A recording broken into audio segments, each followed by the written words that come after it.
কালো গাড়িতে করে নিয়ে গেছে, নিয়ে যে এই যে ওনার বাসায় আটকাইছে, যে উনি আর কখন আমার ঘর থেকে বের হইতে দেয় না। বড় হাসপাতাল আছে, ওখানে বেঞ্চ আছে, ওখানে বসে বসে কান্না করতে করতে ঘুমায় গেছিলাম। বাবা মার কথা জানতে চাইলে মাইর দিত। ফিরতে চান তো পরিবারে নাকি জোর করে নিয়ে আসছে? হ্যাঁ হ্যাঁ, জি। বাবার নাম? মিজানুর রহমান খান। মায়ের নাম? রেখা বেগম। ঠিকানায় শুধু একটা জেলার নাম মনে আছে, কুমিল্লা চাঁদপুর। কুমিল্লা চাঁদপুর। সালামু আলাইকুম প্রিয় দর্শক এবং শ্রোতা, আল্লাহ সর্ব অবস্থায় আমাদের সবার মঙ্গল করুন সেই দোয়া প্রার্থনা করে শুরু করছি আপন ঠিকানার বেসিক ভিডিও। যারা এই মুহূর্তে আমাদের সঙ্গে যুক্ত আছেন তারা নিশ্চয়ই জানেন যে আপন ঠিকানার বেসিক ভিডিও মানেই হচ্ছে একজন অতিথি তার জীবনের সবচাইতে কষ্টকর মুহূর্ত, গুরুত্বপূর্ণ ঘটনা আমাদের সঙ্গে শেয়ার করবেন তার পরিবার খুঁজে পাওয়ার জন্য। তো আমি তার কাছে যেতে চাই, তার আগে একটু বলতে চাই, যদি আপনি এরকম ভিকটিম হয়ে থাকেন কিংবা আপনার পরিচিত যদি কেউ এরকম থেকে থাকে, দয়া করে আমাদেরকে ফোন করতে পারেন। আমাদের ফোন নম্বর হচ্ছে 09639887777। এছাড়া আপনি চাইলে আমাদেরকে মেইলও করতে পারেন, sharemystory24@gmail.com। এছাড়াও আপনি চাইলে আমাদের যে পেজে ভিডিওটি দেখতে পাচ্ছেন সেই পেজে আপনি ইনবক্সও করতে পারেন। এবং আপনারা নিশ্চয়ই জানেন আমাদের এই সমস্ত ভিডিও সেটা নির্মাণ করছে studio of creative arts limited.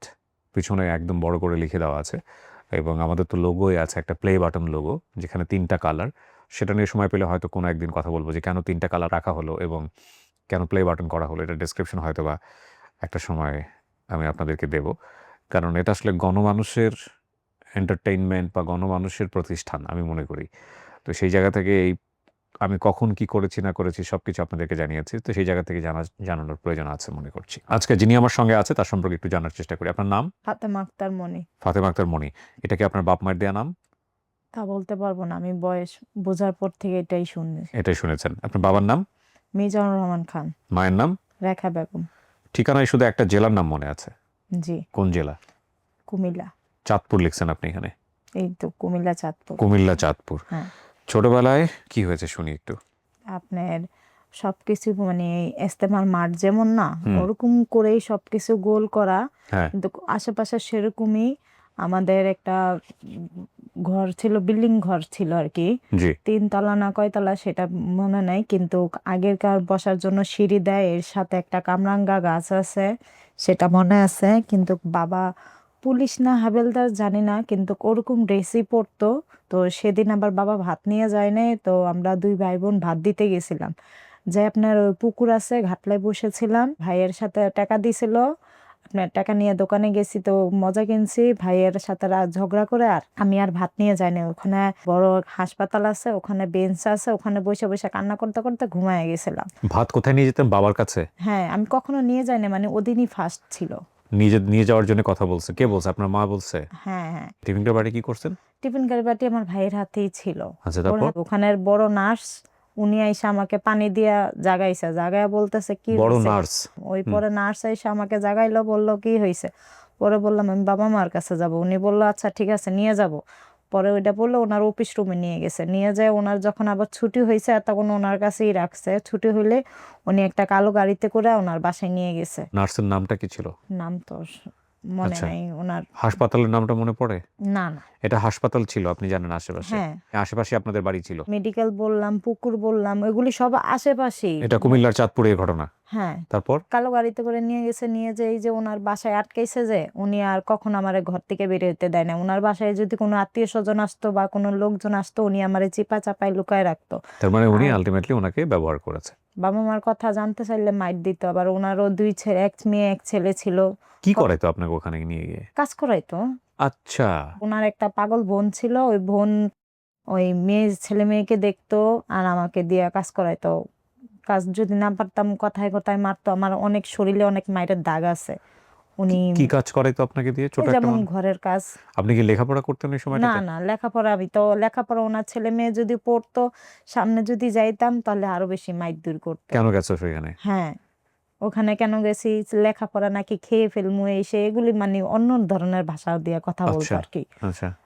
আমাকে বারান্দা আটকে রাখো, ওনারা যদি কোথাও চলেও যাইতো তাহলে বারান্দা আটকায় আপনার মেইন গেট লাগায়া তারপরে যাইতো, কখনো বের হইতে দেয় না। তো বারান্দা আটকে রাখতে রাখতে পাশে আরেক ফ্ল্যাট বাসা, তো দেখা যায়, তো ওখান থেকে এক মহিলা বলতেছে যে তুমি মাইর দূর করে, তোমার বাবা নাই, তোমার বাবা মা নাই, ওখানে চলে যাও। আমি বললাম, না আমি বাবা মা নাই, উনি আমাকে নিয়ে আসছে। উনি যাইতে দেয় না। পরে উনি বলল যে আচ্ছা ঠিক আছে তাহলে তোমাকে আমি নিয়ে আসবো নি। আচ্ছা উনি বলছে, তো আমি বললাম আমি তো বের হইতে পারি না, কয়েকদিন সুযোগ করে বের হওয়ার চেষ্টা করো। পরে একদিন ওই ময়লা নিতে আসছিল, উনি ময়লা দেওয়ার বাহানা দিয়ে বাইরে দিয়ে সিটকারি আটকায় তাড়াতাড়ি করে নিচে নাইমা ওই মহিলার বাসায় চলে গেছি। হুম পরে এই মহিলা আমাকে নিয়ে আসছে এই যে ঢাকা। ওখান থেকে ঢাকায় নিয়ে আসছে হ্যাঁ, আচ্ছা এটা জানি লঞ্চে করে নিয়ে আসছে মহিলা। কিন্তু এখানে এসেও একই অবস্থা, মহিলার কাজ করায় ওই মহিলা। আপনার বেশি দূর থাকে না, এখানে উত্তরার দিকেই থাকে, এই কিন্তু মহিলা এখন কোথায় থাকে আপনি চিনবেন উত্তরাই থাকে, কিন্তু চিনবেন অনেকদিন না হয়েছে তো, না আচ্ছা চিনবো না। কি করলো অনেকদিন হয়েছে, আপনাকে নিয়ে এসে কাজ করাইতো কাজ করাইতেছে, সব কাজ করাইতেছে। তো হঠাৎ করে একদিন একটা ডিনার সেট ভেঙে ফেলছিলাম, পরে ওনার হাজবেন্ডের বেল দিয়ে মারা শুরু করছে। আচ্ছা ভাঙলাম কেন, পরে সব কাজ আমি করতাম, আরেকটা বুয়া রাখছিল 2 কাজের জন্য। তো উনি বলতেছে, উনি যদি কিছু বলতে যাইতো ওনাকেও কথা শোনাইতো, তো উনি আর কিছু বলতো না। পরে উনি ভালোই করছে, উনি আমাকে আয়না নিয়ে আসছিল, বলছে যে আইসা বইরো আমার সাথে। তা আমি যে সুযোগ পাই ওনার সাথে আইসা পড়ছি, আইসা ওনার সাথে আসছি। ওনার মেয়ের সাথে, নাতিনের সাথে আমাকে পড়তে দিল, আরবি পড়তে দিছে। উনি এমনি ভালো আছে, আরবি পড়তে দিল, কিন্তু ওনার ছেলে মেয়ে দেখতে পারে না। আপনাকে দেখতে পারে না না না, মহিলা তো বাসা বাড়ি কাজ করতো, মহিলা সকালে চলে যাইতো, উনি রেখা যাইতো আমাকে। ওনার মেয়েটা বেশি স্বভাব চরিত্র ভালো ছিল না। যাই হোক ওনাদের ব্যক্তিগত বিষয় হ্যাঁ, তো এগুলোতে আপনার সমস্যা কি ওনার ওনার যদি ভালো না থাকে আমি বাসায় যে সারাদিন থাকি এই জন্য উনি আচ্ছা বাসায় ঢুকতে পারে না, ঘরে ঢুকতে পারে ও না। আচ্ছা আচ্ছা ওনার প্রাইভেসি ইস্যু জি। ছিল ওকে আমি একটু ইন্টারাপ্ট করি মানে এই যে আমরা মানে আমাদের যারা হোমমেড বা আমাদের যারা হেল্পিং হ্যান্ড থাকেন তাদেরকে যে আমরা এই যে খারাপ আচরণ করি ডেফিনেটলি এক্সট্রিম লেভেলের তো অনেকগুলো কেস আছে যেগুলো আমাদের মাঝে মাঝে সংবাদ মাধ্যমে আসে সেটা তো ভয়ঙ্কর রকমভাবে আমি মনে করি এটা অন্যায় কিন্তু এই যে আমরা টুকটাক খারাপ আচরণ করি একটু হলেই ওদের উপরে চড়ে যাই এটার পেছনে আমার কাছে মোটা দাগে একটা কারণ যেটা মনে হয় যে অনেক সময় দেখবেন আপনি কিছু মানুষ তো স্বাভাবিকভাবেই তাদের আচরণ ভালো না সেটা তো exception cannot be the example but in জেনারেলিও যদি আমি বলি মানে আমাদের সাবঅর্ডিনেট বলি বা হেল্পিং হ্যান্ড বলি বা আমরা যাদের আমাদের সঙ্গে থাকেন কাজ করেন এর প্রধানতম কারণ আমার কাছে মনে হয়েছে যখন আপনি একটা কমেন্টস বা একটা কথা বলবেন দেখবেন যে ওটা খুব গুরুত্বপূর্ণ আপনার জন্য কিন্তু যাদেরকে আপনি বলছেন তারা ওই কথাটা শুনছে না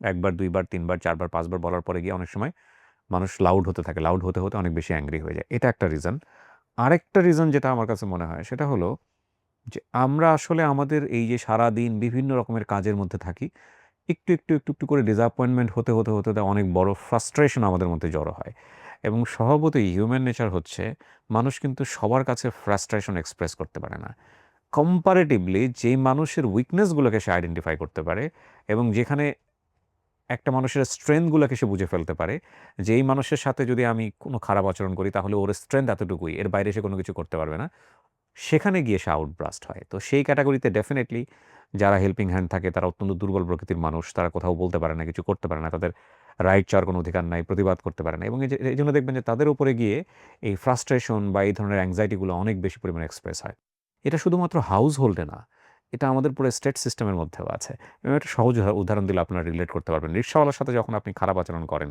আপনি দেখবেন যে রিক্সাওয়ালা আপনার কাছ থেকে 2 টাকা বেশি চেয়েছে বা 3 টাকা বেশি চেয়েছে এই জন্য আপনার তার সাথে খারাপ আচরণ করার কোনো যুক্তিই নাই সে যদি বেশিও চেয়ে থাকে এটার কোনো যুক্তিই নাই কিন্তু রিক্সাওয়ালা আপনি দেখবেন যে একটু যদি রাগ করে আপনার সঙ্গে আপনি যখন একটা বলছেন যে তুমি 50 টাকার ভাড়া 60 টাকা কেন চাইলা কিন্তু সে যদি আপনাকে একটু রাগ করে রিপ্লাই দেয় যে রাগটা আপনার বস আপনার সঙ্গে করলে বা যে রাগটা আপনার ফ্রেন্ড আপনার সঙ্গে করলে বা অন্য কেউ করলে আপনার জন্য এটা কোনো ইস্যুই না আপনার মাথায় ঢুকবেই না কিন্তু আপনি সঙ্গে সঙ্গে রিয়্যাক্ট করে ফেলেন ওর ক্ষেত্রে রিয়াকশনটা কেন হয় ইটস এ সাইকোলজিক্যাল গেম এটা আপনি যদি কখনো একটু অ্যানালাইসিস করেন আপনি এটার খুব সুন্দর অ্যান্সার পাবেন প্রথম কথা হচ্ছে যে এখানে আমাদের একটা ভয়ঙ্কর রকমের মনোজাগতিক একটা ব্যাপার স্যাপার আছে যে আমরা ধরেই নিই যে ও রাগ করতে পারবে না ওর রাগ করার কোনো রাইটই নাই কারণ ও হচ্ছে লোয়ার ক্লাসে বিলং করে ও কেন রাগ করবে আমার সাথে এইটা একটা আরেকটা হচ্ছে যে আমাদের দুনিয়ার মধ্যে যত ফ্রাস্ট্রেশন থাকে ওই ফ্রাস্ট্রেশনটা তখন আমাদের ব্রেনে ভয়ঙ্করভাবে চাপ দেয় এবং রিক্সাওয়ালার রাগটা তখন আর রাগ থাকে না আমার কাছে বা আপনার কাছে বিষয়টা হয়ে যায় যে আমার যত ডিসঅ্যাপয়েন্টমেন্ট আছে সারাদিনের